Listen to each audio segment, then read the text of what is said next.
parler d'une campagne qu'on va lancer au sein de mon association et des Maroc, qu'on a appelée Sa'ana, qui est pour la promotion de la culture du bénévolat au Maroc. Donc on va faire un petit tour d'horizon dans le monde pour voir un peu l'impact du bénévolat dans le monde, et au monde. On va voir les chiffres désastreux. Ensuite, je vais vous parler du projet M Sa'ana. Avant ça, on va faire un petit jeu si vous voulez bien. Je vais demander à tout le monde de lever les mains. Les deux. Juste devant, pas très haut, on va pas vous faire les poches. Juste devant. D'accord? Même tout le monde, même ceux qui regardent la vidéo, tout le monde lève les mains. Vous obéissez à la lettre à ce que je vais dire. D'accord? Ça marche? Donc je compte jusqu'à 3. D'accord? Et à 3, on tape des mains. D'accord? Alors, 1, 2, 3. On a anticipé. Vous avez dit à 3. Vous savez ce qui s'est passé? Parce que l'être humain, en fait, est plus touché par ce qu'il voit que par ce qu'on lui demande. C'est pour ça que, pour nous, les êtres humains, l'exemple est plus important que le conseil. Et sur un ordre de valeur, le visible a moins d'impact que l'audible et encore moins d'impact que le visible. Parce que ce qu'on pense dans l'inconscient collectif, c'est que le bénévolat, c'est dans les pays du tiers-monde, parce qu'ils en ont plus besoin. On verra qu'au contraire, c'est pratiquement un indice de développement. Plus le pays est développé, plus il y a de bénévoles. Alors au Québec, c'est les chiffres de 2007, plus de 5 millions de bénévoles, soit 83% de la population qui a plus de 15 ans, a déjà fait une action bénévole. L'équivalent de 384 700 000 heures par an, soit 200 364 emplois équivalents plein temps, sur une richesse de 1,2 milliard de dollars, uniquement par les bénévoles. Aux États-Unis, en 2008, 83,9 millions de bénévoles, 15,5 milliards d'heures données sans but lucratif, soit plus de 230 milliards de dollars. En France, le chiffre de 2010, 12 millions de bénévoles, soit 26% de la population totale, 4 millions réguliers, le double occasionnel, qui consacre en gros 4 heures par semaine, soit plus de 1,3 milliard d'heures par an, l'équivalent de 820 000 emplois, équivalent plein temps. C'est toujours les chiffres français, le taux de participation qui augmente avec le niveau d'éducation. Et ça, c'est un chiffre important, c'est l'empreinte de la tradition familiale sur le bénévolat. C'est-à-dire qu'il suffit quand un des deux parents a déjà été bénévole, le taux de participation double. Il passe de 28% à 50%. Le bénévolat, c'est une culture, c'est de l'éducation. Alors en Angleterre, 25% de la population, avec 21,5 millions de livres sterling de richesses créées.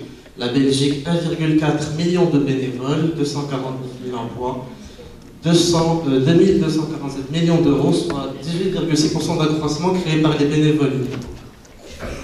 Alors qu'en est-il au Maroc? Au Maroc, il y a une étude, la seule, je pense, étude officielle qui existe, celle du Haut Commissariat au Plan, pour l'année 2007, elle a été publiée en 2011. Donc on aurait dans les 44 000 associations, selon le PNUD, 20 000 uniquement seraient actives, soit 145 associations par 100 000 habitants, à peu près le dixième de ce que connaît la France. Seulement 366 associations tiennent une comptabilité sérieuse, et 7% des associations sont connectées à Internet. C'est en 2007.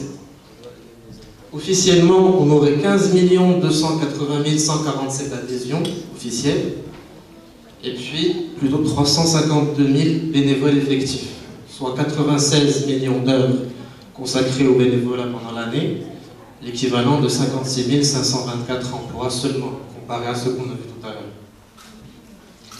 Alors, l'âge moyen du bénévole marocain est de 40 ans. Uniquement 16% ont moins de 30 ans. C'est surtout la tranche de 30-40 ans qui sont les plus plus intéressés par le bénévolat, et puis 26% 40-60 ans. L'âge du président des associations marocaines, 52% plus de 45 ans. La répartition des bénévoles en fonction de la situation professionnelle, les plus actifs, c'est les fonctionnaires, principalement les enseignants, et puis 3% les étudiants. Alors, les motivations des bénévoles marocains, selon le PNUD, c'est l'implication citoyenne, la recherche d'un besoin de reconnaissance, la recherche de sens et de réalisation personnelle, l'acquisition de savoir et d'expérience, la recherche de contacts et de relations humaines basées sur des affinités partagées, la défense de valeurs et puis le souci de rendre au Maroc, à sa région, la dette morale. Alors le constat est affligeant quand même. L'engagement est très faible et puis il y a un profond désintérêt de la jeunesse. J'ai regroupé principalement à cause de 4 grandes causes. La première, c'est la frustration face au désengagement de l'État du social, le discrédit des partis politiques, et puis cette frustration, elle donne soit une passivité, soit une violence. Donc on dirait autant qu'il reste passif. Le monde associatif aussi n'a pas de projet stratégique face à l'État et aux partis politiques. Ce qui fait que ce qui devait être une coopération se transforme en une instrumentalisation des partis politiques de l'associatif à des fins politiques.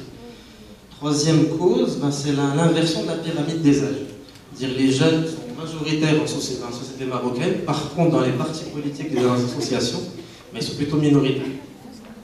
Et puis quatrième cause, c'est que les mouvements sociaux qui ont une base sociale, qui sont sur le terrain, qui font beaucoup d'actions citoyennes, ne gagnent pas beaucoup d'adhésion chez les jeunes marocains, parce qu'on s'est rendu compte que ces mouvements-là, en fait, ne sont pas dans le social, mais le social n'est qu'une excuse pour conquérir le pouvoir.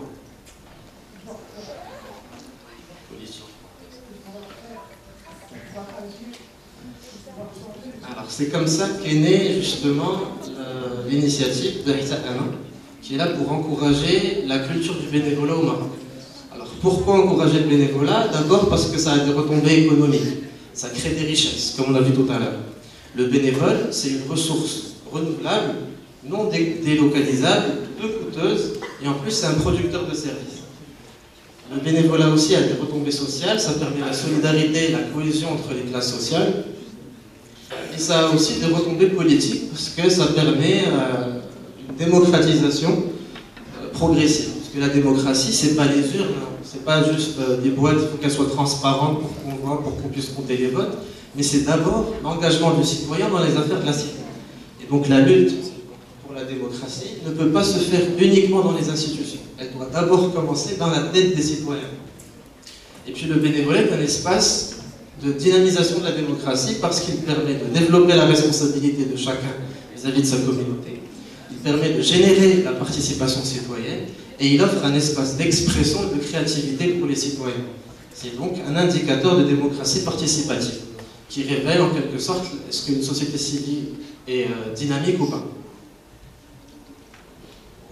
Alors, comment on compte y arriver? L'idée pour l'instant, c'est que ça va être un portail web qui va essayer de rassembler et faire réfléchir sur les questions sociales, sur l'intérêt général. Donc c'est une plateforme web qui va fédérer et encourager les actions citoyennes, sans forcément adhérer à une association qui existe. Il suffit de prendre une photo d'une action civile qu'on va faire, une action citoyenne, mettre le logo de la campagne dessus, l'uploader sur le site, et une fois qu'elle est validée par l'administrateur, comme ça on n'a pas de grosses surprises sur les photos qui vont être postées, elle se retrouve cataloguée dans les catégories qu'on va voir tout à l'heure. Donc le site sera un répertoire des actions, un laboratoire d'idées, un agenda de projet. On développera par la suite, pourquoi pas, une application pour smartphone qui permettra justement un upload beaucoup plus simple sur le site, avec une possibilité d'organisation en club, en région, et d'adhérer aux associations qui vont, elles, partager leurs actions sur le portail. Et puis, une fois par an, on aura les Hita Ana Awards. On va récompenser les meilleures idées, toutes catégories. Donc le site, ça ressemble un peu à ça pour l'instant. On a pour l'instant 6 catégories. Donc Hita Ana كنعاون المحتاجين، حتى أنا كنناضل، حتى أنا كنوعي، حتى أنا كنعطي فرصة لغيري، حتى أنا كنتحدى الصعوبات، حتى أنا كنعيش حياتي. ces catégories, qu'on a assisté les pauvres, les personnes âgées, les orphelins, les malades, qu'on a milité la défense de l'environnement, des animaux, du consommateur, du citoyen, qu'on a sensibiliser, éduquer, informer, apprendre à s'exprimer, qu'on a fait c'est autonomiser le Marocain. Ça va regrouper toutes les offres d'emploi, les activités génératrices de revenus, les projets d'intégration, de réhabilitation. Quand on a tous les défis, dépasser l'handicap, vaincre une maladie, battre un record, et puis qu'on a tout ce qui concerne l'épanouissement. Parce que pour pouvoir prendre soin des autres, il faut d'abord prendre soin de soi. Donc c'est tout ce qui concerne les arts, les voyages, la culture, les aventures. Et donc il y a une possibilité aussi sur le site de faire une recherche par date, pour voir s'il y a une action dans sa ville le week-end prochain ou pendant la période où on prend son congé, par exemple. Et donc, grâce à ça, on dépasse justement tous ces freins, la frustration, l'instrumentalisation, le monopole des dinosaures et des crocodiles, et on n'est pas dans la ligne de pouvoir. Alors, ce qu'on gagne à y participer, c'est le partage d'émotions. C'est pas facile de prendre une photo, il faut un complice, il faut un scénario pour que l'action ressorte sur la photo. Bref. Sentiment gratifiant de participer à un juste combat, rechercher des solutions pragmatiques et immédiates à des problèmes de société, avoir un impact sur sa société, et puis la visibilité médiatique. Donc en fait, c'est plus qu'un projet, c'est un état d'esprit. Dans le sens que je suis responsable du développement de mon pays, et je m'engage. Alors, les perspectives d'avenir, parce que avoir des bénévoles c'est bien, mais il faut pousser les choses un peu plus loin. Premièrement, c'est le regroupement des bénévoles dans un cadre légal. Comprendre que les actions individuelles ne durent pas et qu'un cadre légal permet de faire de plus grandes choses. Deuxième point, éviter l'enfermement dans le caritatif, qui ne fait en fait que remplacer l'État. Troisième point, opter pour des projets durables. Et la grosse problématique de l'association, c'est ça, comment rendre les personnes aidées des acteurs de changement. Quatrième point, c'est le réseautage associatif, pour multiplier au lieu d'additionner. Multiplier, c'est mieux qu'additionner. 2 plus 2, ça fait 4. 2 fois 1, c'est un mauvais exemple. 4 plus 4, ça fait 8. Et 4 fois 4, ça fait 7. Voilà. Donc multiplier, c'est mieux que d'additionner. Et puis dernier point, promouvoir les associations de plaidoyer de défense des droits. Alors, à chaque projet des critiques, donc quand on en a parlé un peu autour de nous, la principale critique qu'on avait, c'était ça. C'était que si moi je fais une bonne action, si je fais une action citoyenne, je le fais soit pour moi, ou alors je le fais, c'est Bino etc. Et je n'ai pas envie de médiatiser ça et de prendre une photo pour la mettre sur un site. Puis la réponse, elle est en 2 volets. Le premier volet, c'est que les mauvais exemples sont vraiment partout. Et puis ils sont médiatisés partout. Et les gens qui font de bonnes actions ne le sont pas du tout. Donc il est temps justement de médiatiser les bonnes choses autant que les mauvaises le sont.